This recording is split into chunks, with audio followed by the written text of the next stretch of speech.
ఈ మాటలు ఇక్కడ విడిచిపెట్టి వెళ్ళిపోయావు అనుకో, నష్టపోయేది ఎవరో కదా.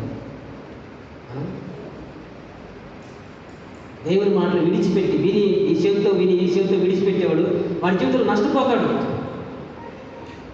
దేవుని మాటలు విని మరిచిపోయేవాడు, ఎవడు దేవుని చిత్తాన్ని మరిచి స్వచిత్తంలో నడిచేటటువంటి ప్రమాదకరమైన పరిస్థితులు ఉన్నాయి. అందుకే ఈరోజు ప్రభు మాట్లాడుతున్న మాటలో నువ్వు మరిచిపోకుండా ఉంటే దేవుని చిత్తం తప్పి నీ చిత్తంలోకి వెళ్ళరు. నువ్వు వెళ్ళకుండా ఈ మాట నిన్ను కాపాడుతాయి. ఈ మాట నిన్ను కాపాడుతాయండి.